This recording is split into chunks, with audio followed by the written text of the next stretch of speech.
Assalamualaikum warahmatullahi wabarakatuh. Kembali lagi di channel Islik Film. Kali ini Mimin akan memberikan alur film Battle Through the Heaven Season 5 episode ke-67. Oke guys, tidak usah lama lagi, kita masuk aja ke alur ceritanya.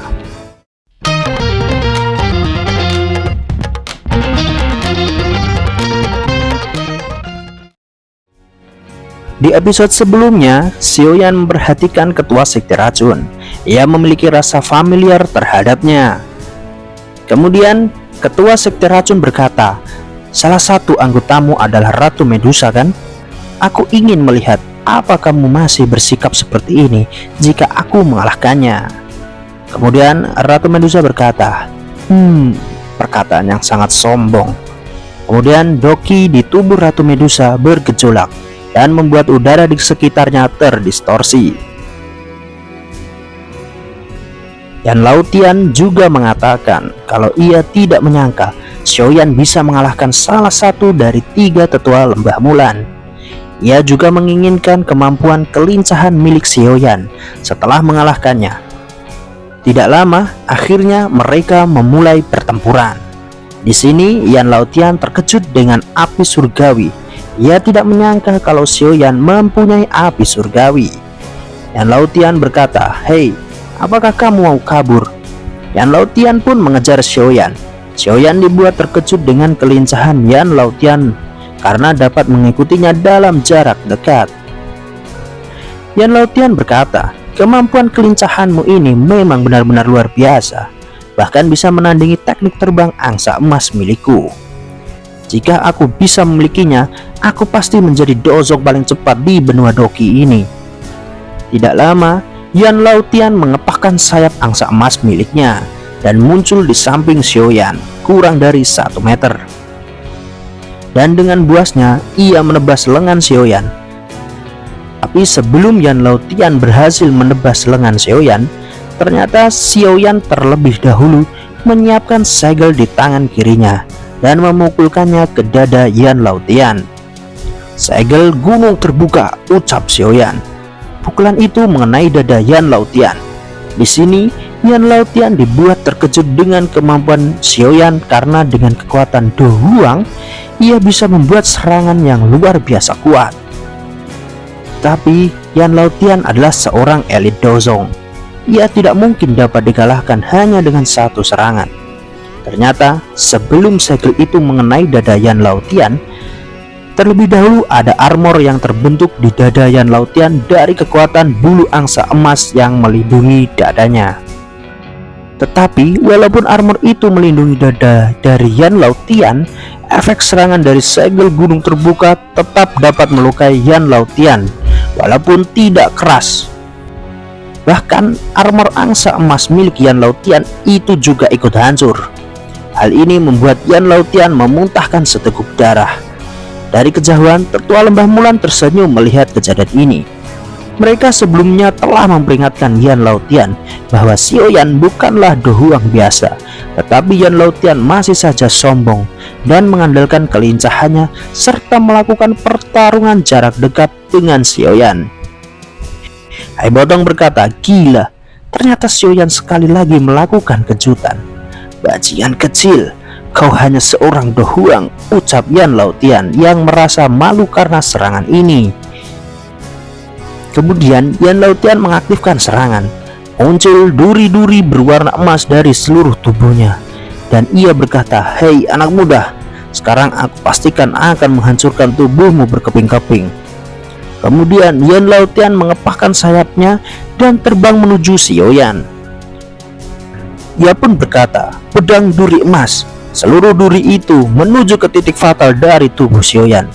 Terlihat bahwa Yan Laotian telah melupakan peringatan dari ketua sekte racun untuk tidak membunuh Xiaoyan. Xiaoyan terus menghindari serangan dari Yan Laotian dan sekali menahan dengan penggarisnya. Tidak lama, Yan Laotian terbang dengan aneh dan muncul di samping Xiaoyan, serta ia menendang Xiaoyan dengan lututnya. Serangan tersebut berhasil mengenai perut bagian bawah Xiaoyan, dan darah pun keluar dari sudut bibir Xiaoyan. Xiaoyan pun membalas dengan memukul pinggang Yan Laotian. Setelah itu, Xiaoyan terbang menjauhi Yan Laotian. Yan Laotian berkata, "Hei, kenapa kamu selalu melarikan diri?" Xiaoyan menyadari bahwa ia tidak bisa menggunakan langkah 3000 petir secara terus-menerus. Yan Laotian kemudian mendekati Xiaoyan dan menghantam punggungnya. Serangan ini membuat Xiaoyan memuntahkan seteguk darah dan terjatuh ke tanah. Yan Laotian kemudian menuju ke tanah untuk melanjutkan serangannya ke Xiaoyan. Dari kejauhan, Xiaoring berkata kepada Hai Bodong, "Tuan Hai Bodong, cepatlah bertindak dan tolong Xiaoyan." Hal ini membuat Hai Bodong marah dan dengan secepat kilat ia terbang menuju ke arah Xiaoyan. Xiaoyan yang akan terjatuh dan hampir tertangkap oleh Yan Laotian, ia membalikkan tubuhnya. Dari kejauhan, Hai Bodong yang menuju ke tempat Xiaoyan dibuat terkejut karena melihat ada teratai api di tangan Xiaoyan. Hal ini membuat Hai Bodong berhenti dan kembali ke benteng. Hai Bodong berkata, "Ternyata Xiaoyan menipu kita semua. Ia sengaja terkena serangan Yan Laotian karena dengan hal itu ia mendapatkan cukup waktu untuk menyiapkan Angry Buddha Lotus Core Flame. Pada saat ini, Yan Laotian tidak akan mendapatkan kesempatan untuk menghindar." Kemudian terjadi ledakan yang amat besar di tempat pertarungan Xiaoyan. Semua orang terkejut dengan ledakan itu. Bahkan seorang elit Dozong pun tidak akan selamat dengan ledakan api sebesar ini. Kedua tetua lembah Mulan merasa sangat bersyukur karena Xiaoyan tidak menggunakan teknik ini saat melawan mereka.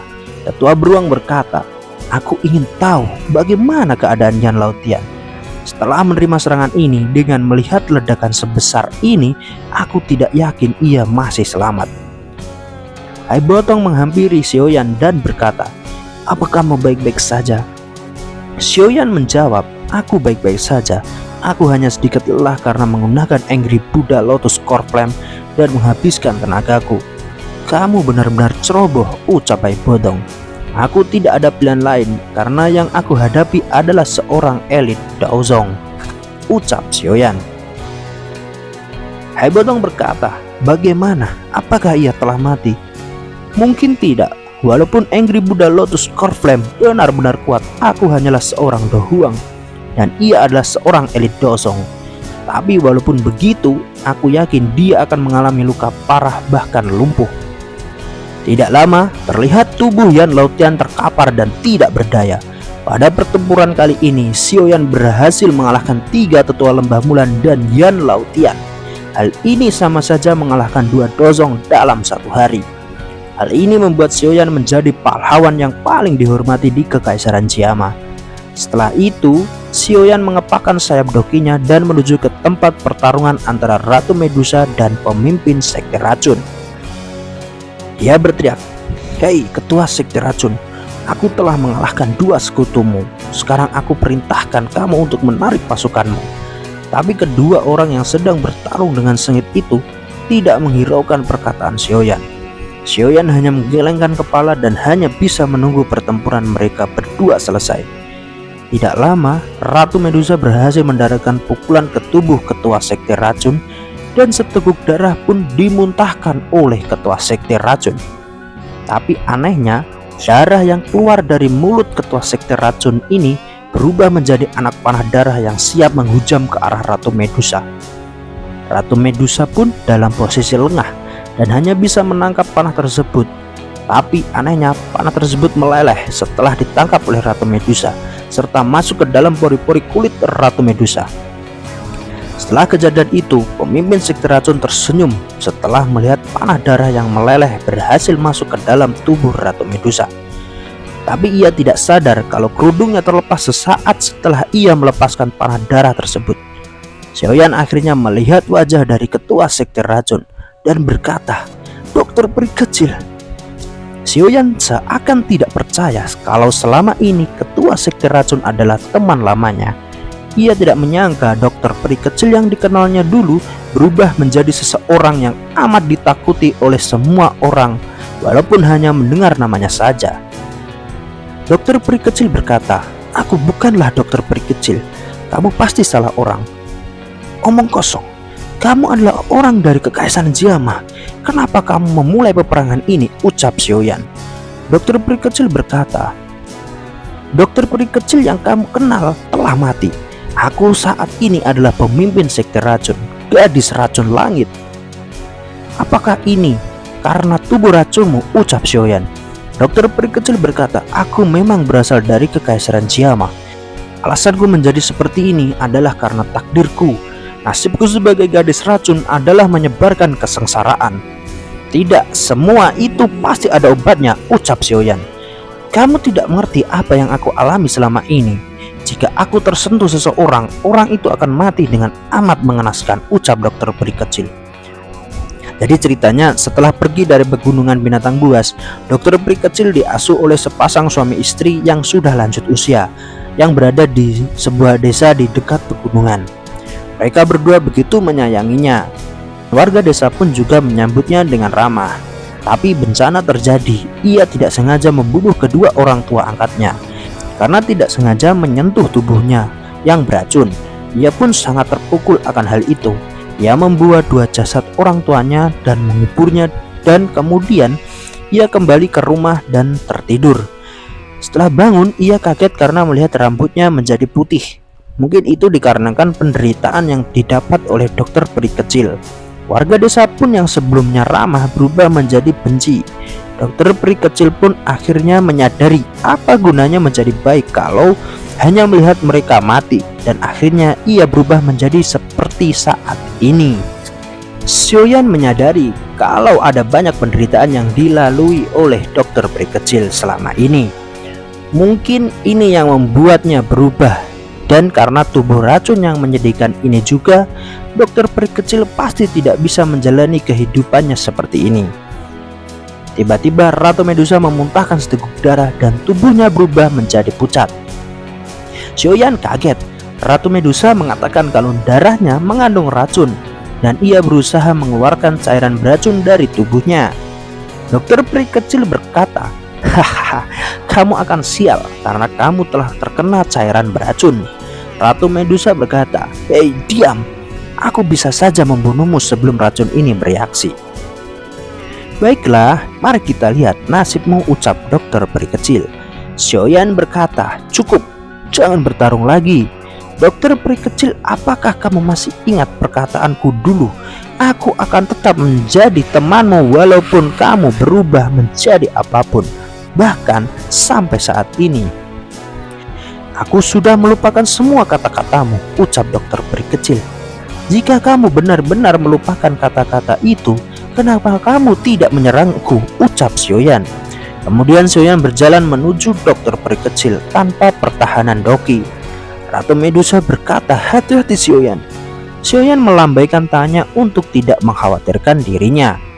Setelah berada di depan dokter peri kecil, ia menatap wajahnya dan berkata, "Apakah kamu lupa bahwa tubuh racun ini akan aku obati?